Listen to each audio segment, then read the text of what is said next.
can you share about the response that you got when you came back to certain people and said, I think I made a mistake, explained what your intentions were?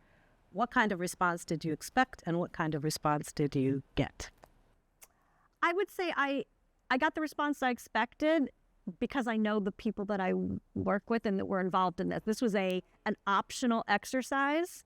It was a case study discussion. And so the people who chose to be a part of that were open-minded and like-minded in some ways and open to the conversation and open to the possibility of making a mistake. And so when I went with some humility, it was respected that, okay, we're all allowed to make mistakes here and that we all get to rethink and rephrase and reframe. And I was given that I guess that grace. Grace is Grace the is word. the word. I had in my mind. That is the word. So there was a case study. How were you in a setting where there was a case study and you're discussing something that had to do with diversity, equity, inclusion, access?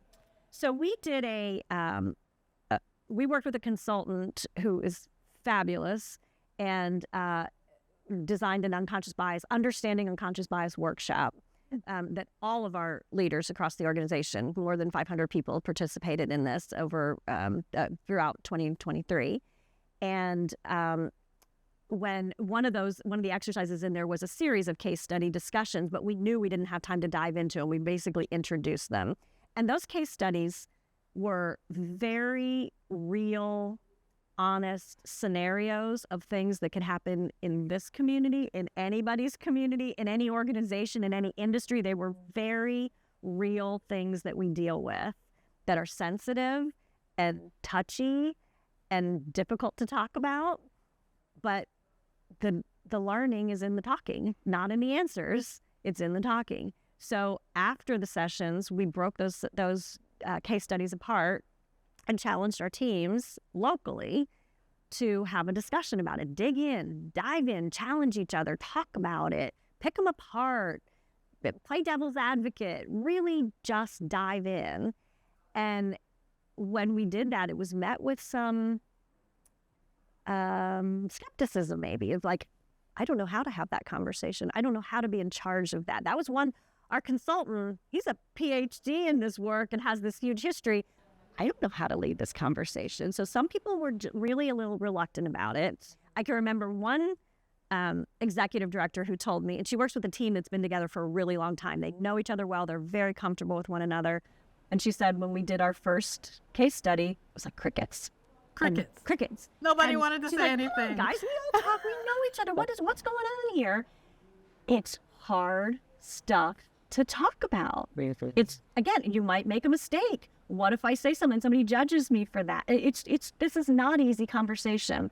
There were 5 different scenarios. She told me by the 5th one, she couldn't shut them up. Like you have to learn to lean into the conversation and to allow yourself to be vulnerable and to really open up to those different points of view. And it just took some time to gain that comfort and that confidence and that safe space. But by the end, they had really robust, challenging one another, really great discussions that resulted in learning. So do you want to share an example of a case study, like in general? Like what's the scenario that your team wrestled with? All right, so here's one I can think of off the top of my head is a Mr. Simpson. Mr. Simpson is completely fictitious, yet he lives in every senior living company in America. Okay. Not just in Brightview, he lives everywhere. Okay. Mr. Simpson is one of those grumpy kind of guys who's he makes some little overt racist comments, and we all just roll our eyes and go, Mr. Simpson. There's a change in the occupancy in that community, and the director needs to reshuffle some assignments. And in order to the best scenario to give is that the resident assistant who's going to be taking care of Mr. Simpson is Maimona, who happens to be a Muslim woman from Africa who wears a hijab. And thinking about what Mr. Simpson's going to have to say about her taking care of him makes you just, I don't you out. I don't want any part of this. What can I do to avoid the wrath of Mr. Simpson? So one of the options is you might switch some assignments and give a white associate care of Mr. Simpson and give Maimona, the only way to make that work is Maimona gets two assignments in place of this one in order to make it work out. So am I doing Maimona a favor by relieving her of Mr. Simpson's wrath? Am I punishing her by giving her more work in order to avoid his wrath? Is it fair to the white resident assistant who's now going to take care of the grumpy racist? And what's our responsibility as a leadership team to set expectations for Mr. Simpson and hold him accountable to the way in which he treats our residents, our associates? It's a very complicated thing, and our residents this is their home. We say sometimes you hear like, oh goodness, he's 90 years old. We're never going to change him. I don't have the right to change Mr. Simpson's attitudes or his beliefs, but I absolutely have a right to insist on certain behaviors that reflect those attitudes and beliefs, and how that impacts my team and how that impacts other residents and potentially other family members that are in the area. What's my responsibility for that? So we talked through all of those kinds of, there's no clean answer. There's no easy solution, but what do we do? And the more we can talk about it, the more we can see that there's more ways to tackle this, and there's more layers that have to be undone, and that it's not as easy always as the simple, straight answer. What's beneath that could potentially be a landmine? And that was an unconscious bias training. I think you said around 500 people participated. A little over 500 people, and everybody in our leadership team, so all of our community directors, home office managers. So how much time did it take? You said you had to spend time together before you got to a place of trust and where you could see productivity coming out. So how did you actually structure that? Was it several days, several hours? The workshop itself is a full day workshop. Very intensive, very interactive, very reflective. It's not a preaching. It's not a you must do this and you can't do that. It really was an exercise in reflection and challenging myself. And how does that manifest? And what does it look like in a workplace? And how might that come out and present? So it's very reflective. The ongoing discussions were at the team level, and there were 5 of those. And I'm sure that there's varying ranges of what people took away from those. Who was involved in planning it? I was involved in that advisory team. No, our internal leader, our internal university helped to shape that. Our original task force, that group of 16, came up with the concept of what we wanted to focus on, and we really did understanding unconscious bias, not how to cure your unconscious bias. Again, reflective. If we're not trying to change who people are, that's not my right. It's not my responsibility, and frankly, I don't have that kind of power.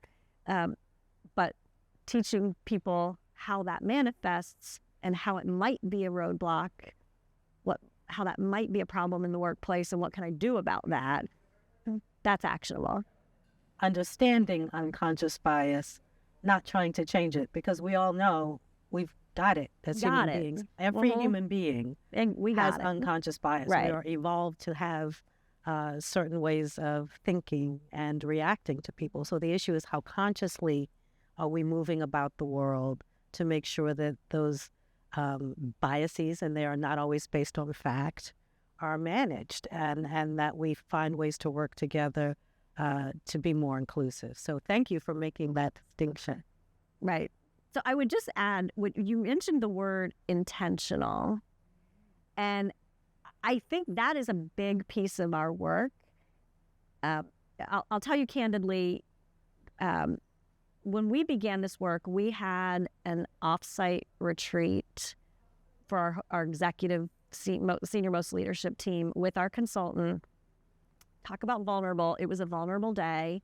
And our goal was to make sure that as a leadership team, we were aligned in this work. Why are we doing it?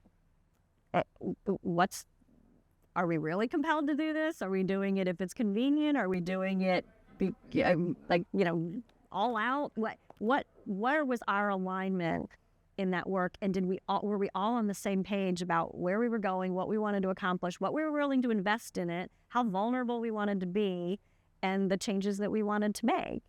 And so that was a really important exercise, I think, in our journey. And one of the things that came out of that was a question about, we're all really good people. And I will tell you, the senior leadership team I work with, I don't know if I've ever known a finer group of people. They're honest, they're trustworthy, they have unquestionable integrity. There's never a time that the answer hasn't been do the right thing. These are really great people.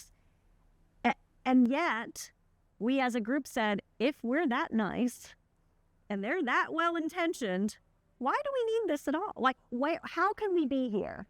Why aren't we better? Why are there still opportunities for unconscious bias to manifest at Brightview if we're all such good people? And it was really about the sort of an aha moment about it's not enough to be well-intentioned, and it's not enough to be good people and nice people. We have to be really incredibly thoughtful and intentional about our actions.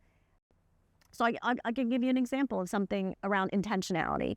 We have a colleague that has been there forever, well-known. We also know that she's an Orthodox Jewish woman who keeps kosher. If we're having a meal, like we're having a lunch meeting, and somebody doesn't think to get a kosher meal, what do we say to this person about just how much we see her? And the little tiny effort to get a kosher meal when you know she's going to be in a meeting, rather than having her have to bring her own yogurt or whatever, when everybody else is having a meal provided, the tiny little thing to say, oh, this person's going to be here, let me make sure I have a kosher meal for her, says so much to her about the way in which she is seen and respected. But it's a tiny little thing. So in that example, you make accommodations, you're respectful, you anticipate the needs, you show caring to this human being.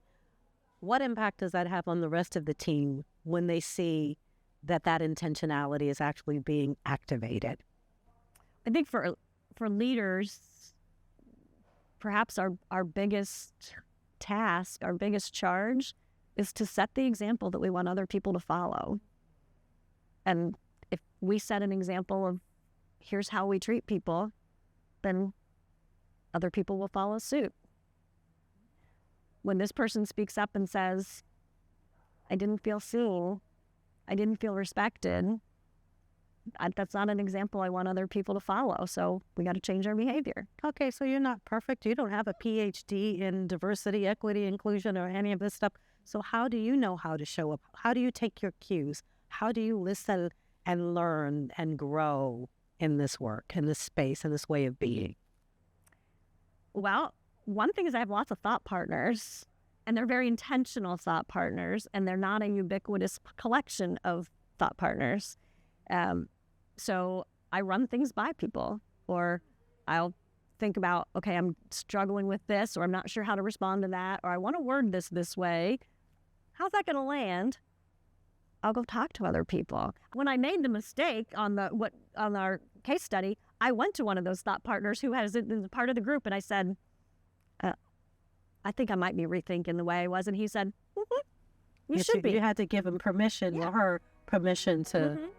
And we had a really great be conversation. Honest with you, the powerful leader. Exactly.